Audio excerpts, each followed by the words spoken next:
नमस्कार दोस्तों, मैं विशाल रस्तोगी स्वागत करता हूं आपका एक बार फिर से वी एकेडमिक्स टीचिंग पर। इस वीडियो में हम पढ़ने वाले दिल्ली डीएलएड एंड डीपीएससी 2024-26 का जो हमारा एंट्रेंस एग्ज़ाम है उसका हम इकोनॉमिक्स का 7 चैप्टर पढ़ने वाले, जिसका नाम है आर्थिक शब्दावली। तो चलिए आइए शुरू करते जानते कि आर्थिक शब्दावली क्या होती है।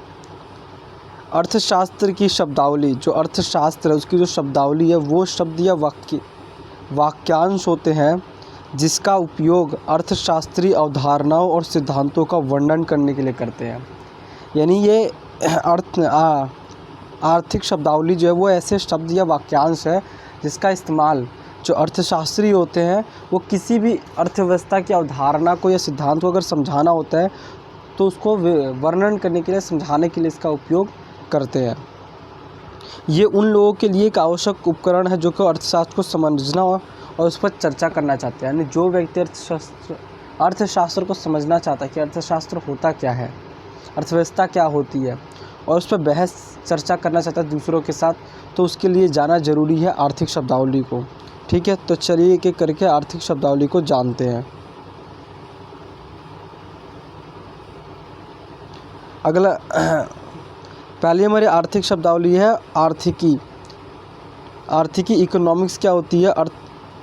वस्तुओं और सेवाओं के उत्पादन, विवरण या उपभोग का अध्ययन करना ही हमारा आर्थिकी कहलाता है। जब हम वस्तुओं या सेवाओं के उत्पादन का अध्ययन करते हैं, वितरण का और उपभोग का, तो इसको हम सामूहिक रूप से क्या कहते हैं? आर्थिकी कहते हैं। अगला है मांग। किसी वस्तु या सेवा की वह मात्रा जो उपभोक्ता के लिए दिए गए मूल्य पर खरीदने को तैयार है उसे हम मांग कहते हैं।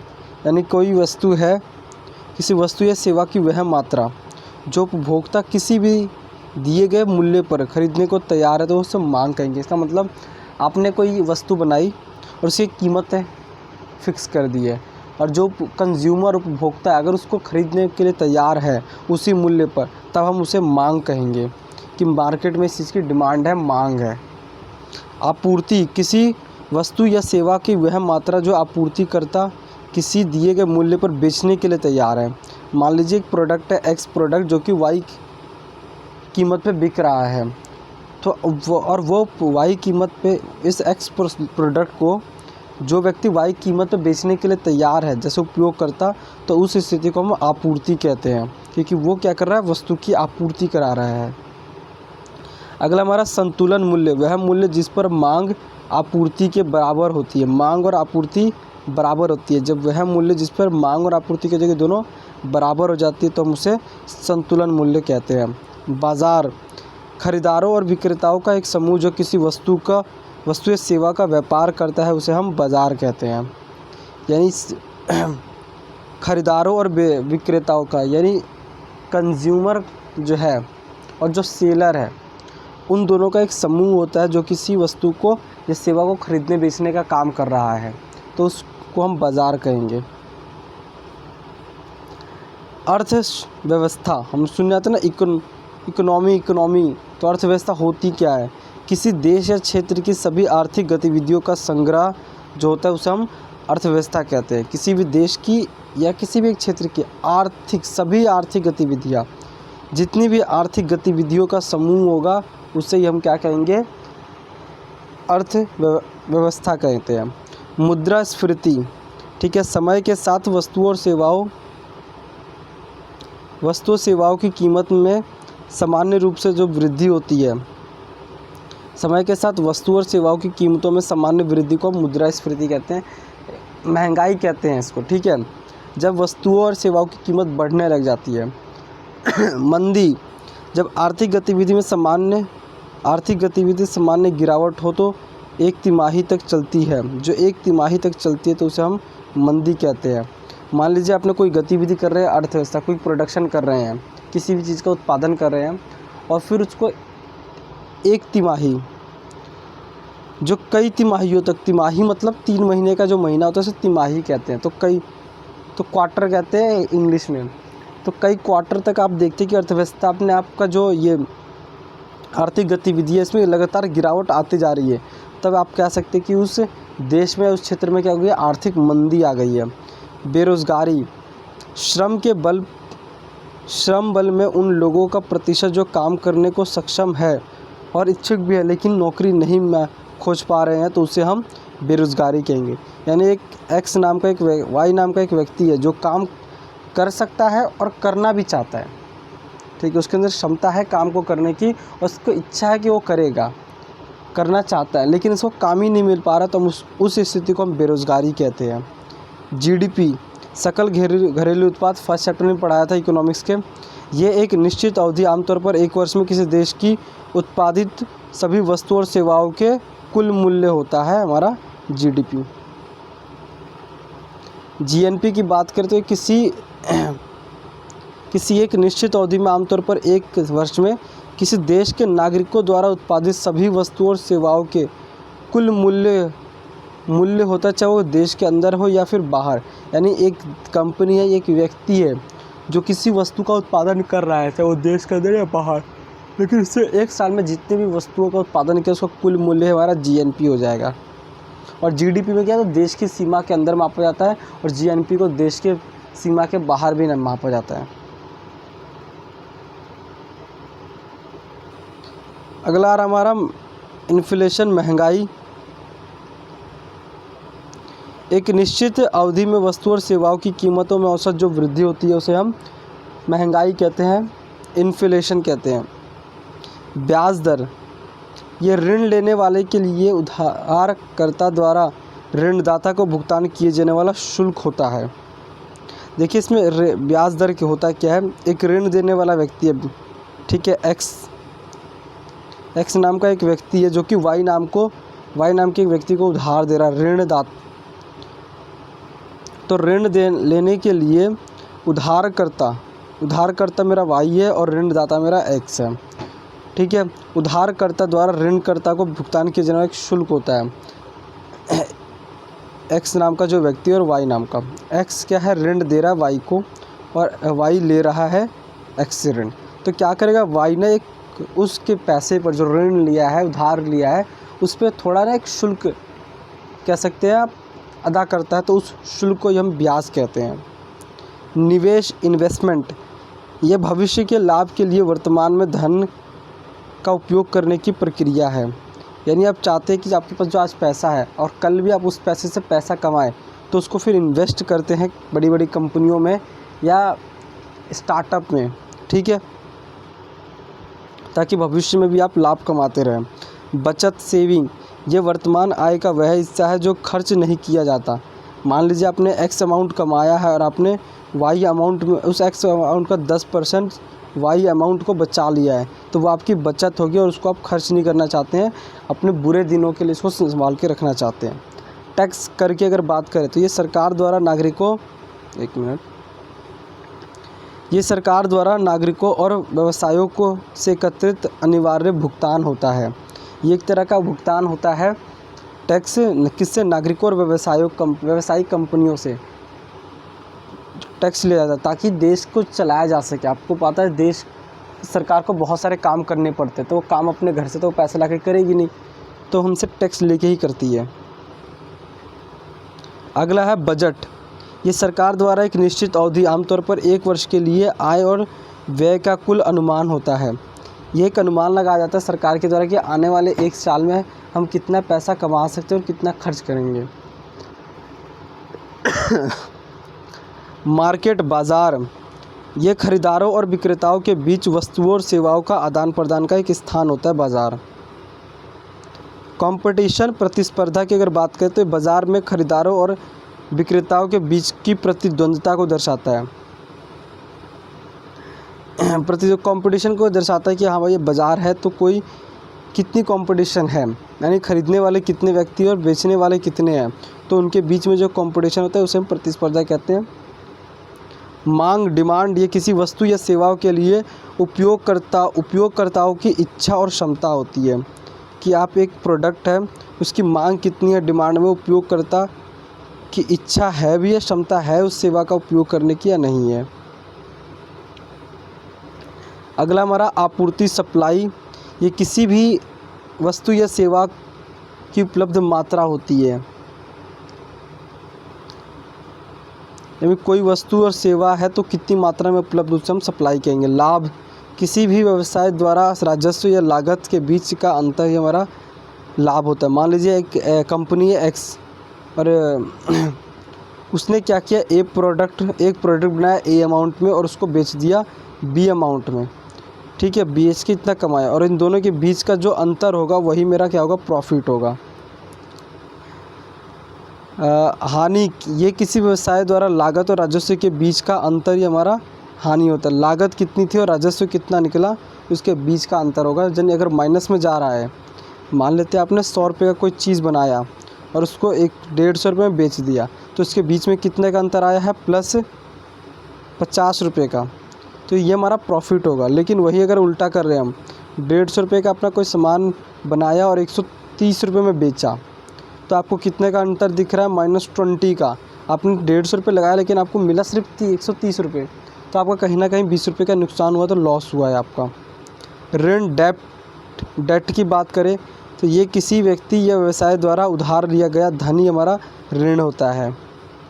मौद्रिक नीति, मॉनेटरी पॉलिसी, ये ब्याज दरों, मुद्रा आपूर्ति या अन्य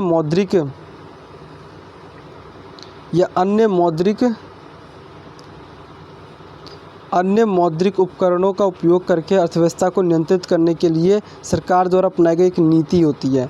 यानी एक ऐसी नीति है जिसका उपयोग सरकार अपनी अर्थव्यवस्था को नियंत्रित करने के लिए करते हैं, जिसमें खासकर वो ब्याज दरों, मुद्रा आपूर्ति और अन्य मौद्रिक उपकरणों का उपयोग करते हैं, जैसे टैक्स हो गया, इन सब का इस्तेमाल करती है ताकि अपनी अर्थव्यवस्था को बचाया जा सके। वित्तीय नीति, ये सरकार द्वारा करों, सरकारी खर्च और अन्य वित्तीय उपकरणों का उपयोग करके अर्थव्यवस्था को नियंत्रण करने के लिए अपनाई गई भी एक नीति होती है, वित्तीय नीति, कि अर्थव्यवस्था को नियंत्रित करना चाहती है ताकि वो उसको सुधारा जा सके, पटरी पे ला सके, या उतर रही है तो पटरी से उसको बचाया जा सके। ब्याज दरें, ये ऋण देने के लिए उपयोगकर्ता द्वारा ऋणदाता को भुगतान किया जाने वाला एक शुल्क होता है, जो कि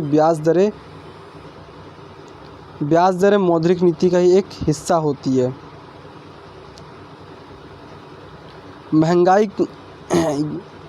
महंगाई लक्ष्य, इन्फ्लेशन टारगेट क्या होता है, ये वो दर होती है जिस पर सरकार मुद्रास्फीति को नियंत्रित करने का लक्ष्य रखती है। यानी क्या होता है कि इसमें हम क्या करें, ऐसा टारगेट बना लेती है सरकार कि भाई इतना मुद्रास्फीति, इस दर तक हम मुद्रास्फीति को नियंत्रित करके रखेंगे, लक्ष्य है इसका। अगला हमारा भौतिक पूंजी स्टॉक, फिजिकल कैपिटल स्टॉक। भौतिक पूंजी स्टॉक यह किसी देश में मौजूद सभी भौतिक पूंजी का मूल्य होता है, जिसमें मशीनरी, इमारतें, बुनियादी ढांचा सब आता है। एक देश में जितनी भी मशीनरी है, जितनी भी इमारतें हैं और जितनी भी उसके बाद बुनियादी सड़कें हैं, उसके पास बिजली है, ठीक है, पावर प्लांट है उसके पास, तो उन सबको हम भौतिक पूंजी कहते हैं। मानव पूंजी अगर बात करें तो ये किसी देश के लोगों की शिक्षा, कौशल और स्वास्थ्य का जो मूल्य होता है उसे हम मानव पूंजी कहते हैं। अगला हमारा अर्थव्यवस्था का खुलापन, ये किसी देश की अर्थव्यवस्था को विदेशी व्यापार और निवेश की भूमिका का माप होता है। यानी वह देश जब को अपने देश की अर्थव्यवस्था को खोल देता है पूरी तरीके से या कुछ लिमिट के साथ, ताकि विदेशों से उसका व्यापार हो सके और विदेशों की कंपनियां उसके देश की कंपनियों में निवेश कर सके, तो उसे हम क्या कहते हैं, अर्थव्यवस्था का खुलापन कहते हैं। अगला हमारा विनिमय दर, ये एक मुद्रा से दूसरी मुद्रा के बराबर का मूल्य होता है। यानी इसको एक और भी देख सकते हैं कि विनिमय दर एक मुद्रा की दूसरे मुद्रा के बराबर का मूल्य अगर है तो उसको विनिमय दर कहेंगे। व्यापार घाटा, किसी भी देश द्वारा आयातित वस्तुओं और सेवाओं का मूल्य उसके द्वारा निर्यातित वस्तुओं और सेवाओं के मूल्य से अधिक होने की स्थिति होती है। मान लीजिए एक कंट्री है जिसने 100 रुपये का सामान को बेचा, निर्यात किया किसी अन्य देश को, लेकिन उसने अन्य देशों से 150 रुपये का क्या किया, ख़रीदा, तो उसको कितने का -50 रुपये का उसको घाटा हो रहा है। तो इसी को ही हम क्या कहते हैं, व्यापार घाटा कहते हैं। चालू खाता घाटा, ये किसी देश द्वारा आयातित वस्तुओं और सेवाओं तथा आय का मूल्य उसके द्वारा निर्यातित वस्तुओं और सेवाओं आय के मूल्य से अधिक होने की स्थिति होती है। मान लीजिए एक कंपनी है जिसने क्या किया, 150 रुपये का सामान बेचा किसी अन्य देश को, लेकिन उसने सिर्फ 100 रुपये का ही अन्य देशों से सामान खरीदा, तो उसको प्लस 50 रुपीज़ का प्रॉफिट हुआ है। तो इसी को हम क्या कहेंगे, चालू खाता बन घाटा है। एक मिनट। वस्तु और सेवाओं के आय से निर्यातित अधिक होता है, ठीक है। अगला हमारा विदेशी प्रत्यक्ष निवेश FDI, फॉरेन डायरेक्ट इन्वेस्टमेंट। ये किसी देश में विदेशी निवेशकों द्वारा किए गए निवेश को हम क्या कहते हैं, FDI कहते हैं। बुनियादी ढांचा की अगर बात करें, ये किसी देश में मौजूद सड़कें, रेलवे, हवाई अड्डे, बिजली और पानी जैसी बुनियादी सुविधाओं का समूह हमारा बुनियादी ढांचा होता है। निरंतरता, यह वर्तमान ज़रूरतों को पूरा करने के लिए भविष्य की पीढ़ियों को ज़रूरतों को खतरे में डाले बिना विकास की क्षमता होती है। यानी आप अपनी आवश्यकताओं को पूरा कर रहे हैं, लेकिन आप ये भी कोशिश कर रहे हैं, इसका भी पूरा ख्याल रख रहे हैं कि आने वाले भविष्य में आने वाली पीढ़ियों को हमारा किसी भी चीज़ का नुकसान ना हो। अगला हमारा गरीबी, ये बुनियादी ज़रूरतों जैसे भोजन, कपड़े, आवास या स्वास्थ्य सेवाओं को पूरा करने में असक्षम की स्थिति को हम गरीबी कहते हैं। विकास, ये किसी देश की अर्थव्यवस्था और समाज में समय के साथ सकारात्मक बदलाव होता है। यानी किसी देश की अर्थव्यवस्था में और समाज में समय के साथ कोई अगर सकारात्मक बदलाव आ रहा है तो हम कह सकते हैं उस देश में विकास हो रहा है, ठीक है। तो यहाँ पे जो हमारा आर्थिक शब्दावली थी उसका जो टॉपिक होता है वो कंप्लीट होता है। इसके कुछ MCQ क्वेश्चन देख लेते हैं। पहला, अर्थव्यवस्था क्या है? किसी देश की राजनीतिक व्यवस्था, किसी देश की सामाजिक व्यवस्था, किसी देश की वस्तुओं और सेवाओं का उत्पादन, वितरण और उपभोग या उपरोक्त सभी। तो इसका आंसर क्या है? तो इसका आंसर है C, किसी देश की सेवाओं, वस्तुओं का उत्पादन, वितरण और उपभोग। मुद्रास्फीति क्या है? किसी देश की सेवाओं या कीमतों में वृद्धि, वस्तुओं की सेवाओं और कीमतों में कमी, वस्तुओं और सेवाओं की गुणवत्ता में वृद्धि, वस्तुओं और सेवाओं की गुणवत्ता में कमी। तो इसका आंसर क्या है? A, वस्तुओं और सेवाओं की कीमतों में वृद्धि। बेरोज़गारी क्या है? जब लोग काम करने में सक्षम और इच्छुक होते हैं लेकिन उन्हें काम नहीं मिलता, तब हम उसे बेरोज़गारी कहेंगे। या फिर जब लोग काम करने में सक्षम नहीं है, जब लोग काम करने में इच्छुक ही नहीं है, फिर उपरोक्त सभी। तो इसका आंसर है A, जब लोग काम करने में सक्षम है और इच्छुक भी है लेकिन उनको काम ही नहीं मिल रहा है, तो उस स्थिति को हम बेरोज़गारी कहते हैं। गरीबी क्या है? जब लोगों के पास बुनियादी ज़रूरतों को पूरा करने के लिए पर्याप्त आय नहीं होता, जब लोगों के पास शिक्षा और स्वास्थ्य सेवाओं तक पहुंच नहीं होती, जब लोगों के पास सुरक्षित आवास नहीं होता, या फिर उपरोक्त सभी। तो इसका आंसर है उपरोक्त सभी। अगला क्वेश्चन, विकास क्या है? किसी देश की अर्थव्यवस्था में वृद्धि, किसी देश की सामाजिक व्यवस्था में सुधार, किसी देश की राजनीतिक व्यवस्था में सुधार, या फिर उपरोक्त सभी। तो इसका आंसर है उपरोक्त सभी। जब किसी देश की सामाजिक, आर्थिक और राजनीतिक व्यवस्था में सुधार आता है तो हम उसे विकास कहते हैं। GDP क्या है? किसी देश में एक वर्ष में उत्पादित वस्तु और सेवाओं का मूल्य, किसी देश में एक वर्ष में उत्पादित वस्तु और सेवाओं का मूल्य, किसी देश में एक वर्ष में उत्पादित सभी सेवाओं का मूल्य, उपरोक्त सभी। तो इसका आंसर है A, किसी देश में एक वर्ष में उत्पादित सभी वस्तुओं और सेवाओं का मूल्य। प्रति व्यक्ति आय क्या है? किसी देश में एक वर्ष में उत्पादित सभी वस्तुओं और सेवाओं का मूल्य, किसी देश में एक वर्ष में उत्पादित सभी वस्तुओं का मूल्य, किसी देश में एक वर्ष में उत्पादित सभी सेवाओं का मूल्य, फिर उपरोक्त सभी। तो किसी देश में एक वर्ष में उत्पादित सभी वस्तुओं और सेवाओं का मूल्य। मुद्रा क्या है? वस्तुओं और सेवाओं का आदान प्रदान का माध्यम, मूल्य का मानक, धन का भंडार, या उपरोक्त सभी। उपरोक्त सभी है। बैंक क्या है? एक वित्तीय संस्थान जो लोगों को जमा स्वीकार करता है और ऋण प्रदान करता है। एक वित्तीय संस्थान जो लोगों को निवेश में मदद करता है। एक वित्तीय संस्थान जो लोगों को बीमा प्रदान करता है, या फिर उपरोक्त सभी। तो इसका आंसर है उपरोक्त सभी। ब्याज दर क्या है? ऋण लेने के लिए ऋणी द्वारा ऋणदाता को भुगतान किए जाने वाला शुल्क। जमा पर बैंक द्वारा जमाकर्ता को भुगतान किए जाने वाला शुल्क। निवेश पर निवेशक को भुगतान किए जाने वाला शुल्क, या फिर उपरोक्त सभी। तो इसका आंसर है उपरोक्त सभी। शेयर बाज़ार क्या है? एक ऐसा स्थान जहां लोग शेयर खरीदना और बेच सकते हैं। एक ऐसा स्थान जहां पे लोग ऋण खरीद और बेच सकते हैं। एक ऐसा स्थान जहां पे जमा खरीद और बेच सकते हैं, फिर उपरोक्त सभी। तो इसका आंसर है ए, एक ऐसा स्थान जहां पे लोग शेयर खरीद और बेच सकते हैं। तो यहाँ पे जो हमारा